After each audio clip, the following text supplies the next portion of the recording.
Mida siis arvata vanavanemate puhkusest? Selline mõte on rahva seas üles kerkinud. Kuidas see mõte tundub? Ei, minule tundub see mõte hea. Sellel lihtsal põhjusel, et kui keegi lahkelt annab raha välja, siis ma arvan, et paljudele vanavanematele on sellest väga palju abi.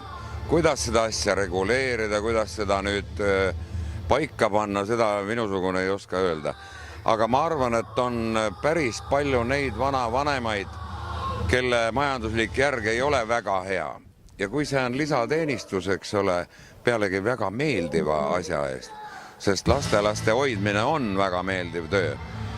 Ja see minu meelest see on väga positiivne, sellepärast, et me oleme oma lapsed üles kasvatanud. Nendega on olnud ju see protsess 24 tundi ööpäevas ja aastaid ja puha. Nüüd lastelastega on asi teistmoodi. Me ei näe neid iga päev ja seda suurem on see rõõm, kui sa näed, kui vahepeal jälle paar nädalat läheb mööda, kuidas nad on arenenud, kuidas nad kasvavad, kuidas nad hakkavad inimeseks saama, rääkima, käima ja nii edasi. Et see on rõõmus töö ja kui riik leiab võimaluse selle eest tasustada, siis nagu ma ütlesin, väga paljud vanavanemad, ma arvan, et võtaks selle abi väga hea meelega vastu. Samas, kas Robert on abi küsinud, et tule hoia ja mis edas saab? Ma pean ütlema, et Roberti laps Albert, kes nüüd on aasta ja 2 kuune natuke üle, on siiski olnud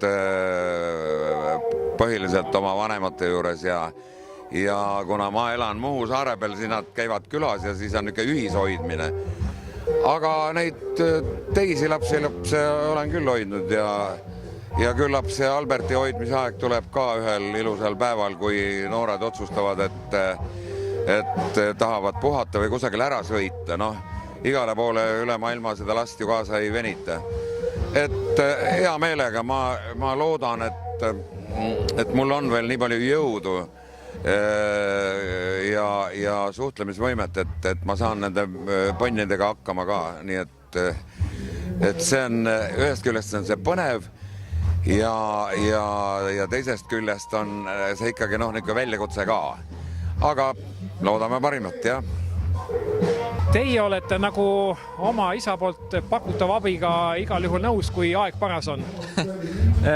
No igal juhul jah, et ma arvan, mis puudutab seda teemat, siis minu arvamus on suhteliselt lühike, et kõik lapsed vajavad hoolt, kõik eakad vajavad raha ja iga ema vajab aeg-ajalt puhkust, nii et meil on absoluutselt rõõm tegelikult lapsega, minul ka tegelikult ju kasvan ikkagi temaga koos üles ja õpin ju temalt, et õnneks ei ole nagu seda häda, et me ei saaks nagu lapsega koos olla, aga see on samamoodi hädavajalik olla lapsel oma vanavanematega ja miks mitte.